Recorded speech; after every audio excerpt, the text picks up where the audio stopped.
Huyệt đàn trung.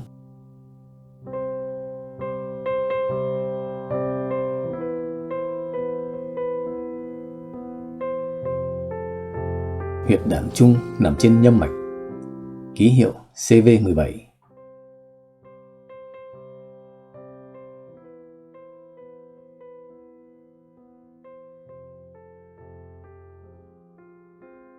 Vị trí huyệt đàn trung. Huyệt đàn trung nằm trên đường dọc giữa xương ức và ngang với khoang liên sườn số 4.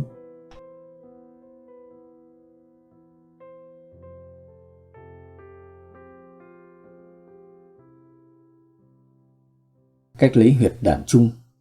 Có nhiều cách lấy huyệt đàn trung, trong đó có cách thường được nhiều người áp dụng cho các trường hợp là đàn ông là lấy giao điểm của đường nối hai núm vú với đường dọc giữa xương ức là huyệt đàn trung.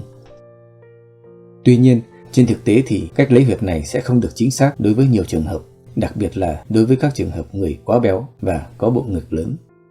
Trong khi đó thì vị trí của huyệt đàn trung là luôn luôn ổn định ngang với khoang liên sườn số 4, tức là nằm ngang với bờ trên của xương sườn thứ 5, bất luận cấu tạo bên ngoài bộ ngực có cơ thịt như thế nào.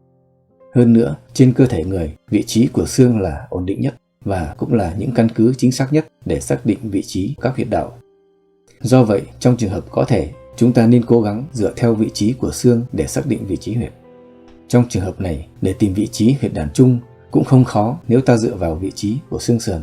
Cụ thể, bạn có thể thực hành cùng tôi cách xác định chính xác huyệt đàn trung. Trước hết, ta phải xác định được đây là xương đòn và đây là xương đòn bên phải của tôi. Chiếc đôi xương bên kia là xương đòn bên trái của tôi.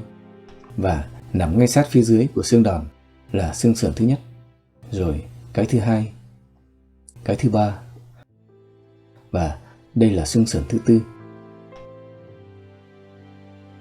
Ngay sát bờ dưới của xương sườn thứ tư là khoang liên sườn thứ tư. Đây là khoang liên sườn giữa xương sườn thứ tư và xương sườn thứ 5 ở bên dưới. Huyệt đàn trung nằm ngang với khoang liên sườn thứ tư này. Một cách tính xương sườn nhanh nữa mà bạn có thể áp dụng là ta đếm ngược từ dưới lên. Trước hết, ta tìm đầu xương sườn thứ 11. Đây là xương sườn có đầu tự do. Ta dễ dàng sở thấy nó ở khoảng ngang với mỏm khuỷu tay nếu ta để tay như thế này. Đây là xương sườn thứ 11 và nằm ngay sát phía trên nó là xương sườn thứ 10.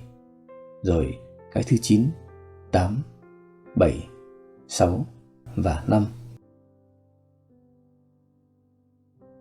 Nằm ngang với vị trí sát bờ trên của xương sườn thứ 5 này là vị trí của huyệt đàn trung. Trong trường hợp này của tôi, huyệt đàn trung cũng nằm gần với vị trí ngang với hai đầu vú, nhưng có lẽ cũng không thật chính xác được như vậy.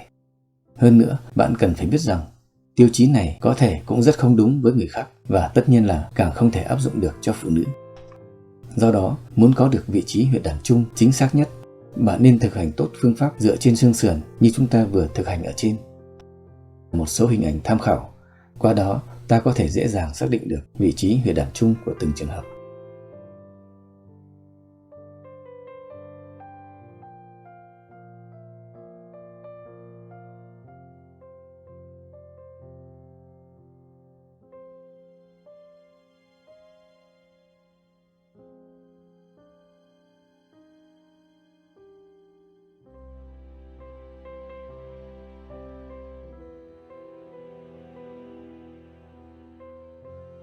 Huyệt đàn trung.